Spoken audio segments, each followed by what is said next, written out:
Welcome everybody back to another Chikara review video. In this video I want to talk about the American WXW show that happened on March 13th, 2010 called The Vision. It happened in Philadelphia, Pennsylvania at the arena.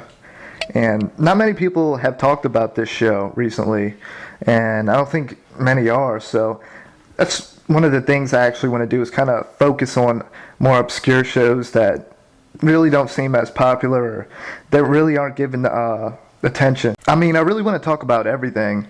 You know, it seems like certain people have certain, stuff that they, or companies and different promotions that they stick with, and they really, pay attention and concentrate on those promotions. I'm just, I'm going to talk about everybody. So, anyways, let's get on with the review. So the first match was TJP versus Zack Sabre Jr. But before we get to the actual match, I just want to talk about some details of the show.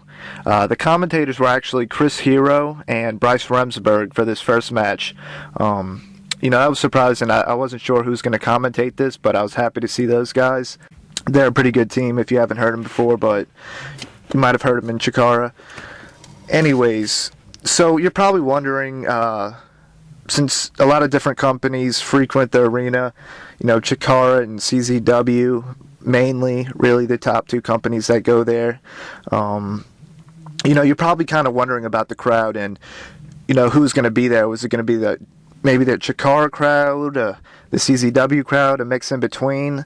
Well, this show was actually part of a kind of a double header that CZW was putting on. This was the afternoon show that was kind of put together, and later on that night was a CZW show. So I'm guessing most of the people who frequent CZW crowds were in attendance there, so that right off the bat should tell you something. They're not exactly known to appreciate wrestling. Yeah, so that's just a warning sign. But anyways, back to the match. TJP, if you've never seen him before, he's, I like him, but, some of his stuff can look extremely choreographed. How do I put this? Like, some people don't like the Motor City Machine Guns because some of the double team moves that they put together kind of look extremely choreographed. And, some people just don't like that. They don't like that style of, oh, this has been practiced thousands of times and they can nail it every single time the exact same way without messing up. And it just looks fake, to be honest. But I don't mind seeing this style too much. But after a while, yeah, it does start to get on my nerves. Anyway, sorry for going off on a tangent. Back to the match. Zack Sabre Jr. is actually the light heavyweight champion of WXW.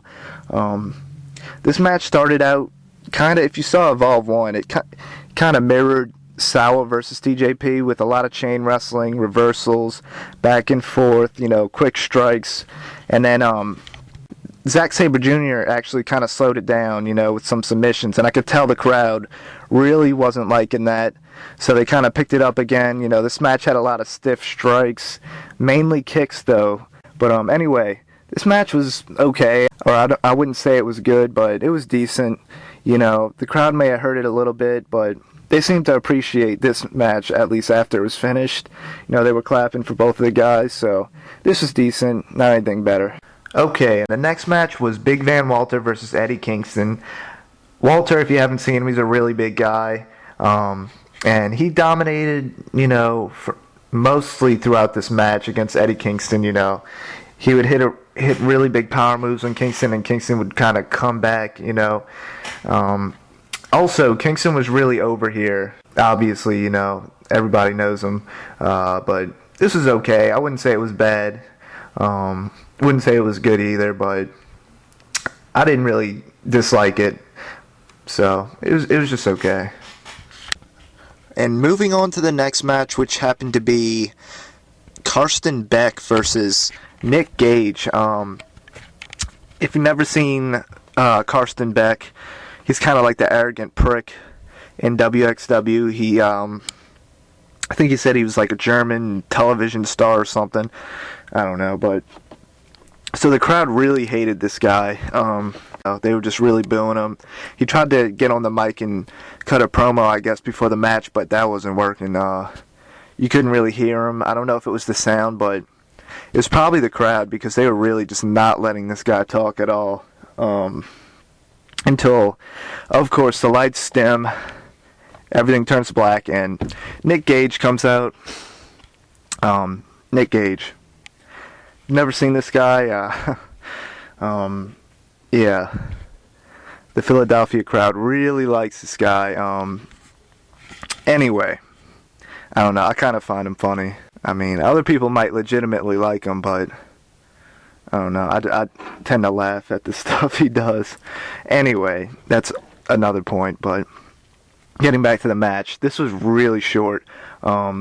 Early on, there was a sick spot where there was a table, I guess, where like the announcers and the bell is at, and that table is right by the guardrail. I guess Nick Gage was beating down Karsten Beck right by that table. So he was kind of like laying right in front, like just kind of not really laying on the table, but laying against the table in front of it. And Nick Gage went back and he started running at him. And Karsten Beck backdropped Nick Gage over the table and over the guardrail into the chairs where the people sit at.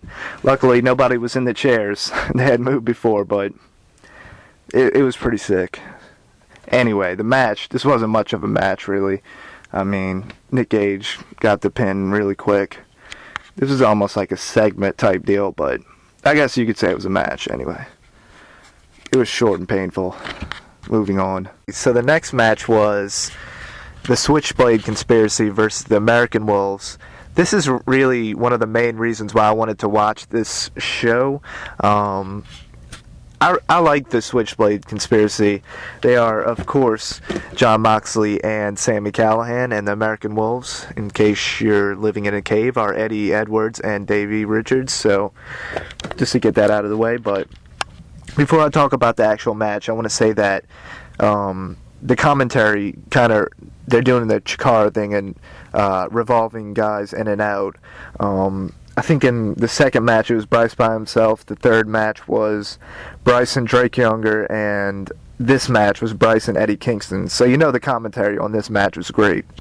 But anyways, the match was also great. I really liked this match. If you don't like the Switchblade Conspiracy, for some reason, I think you need to see this match. You definitely need to watch this. It might change your mind.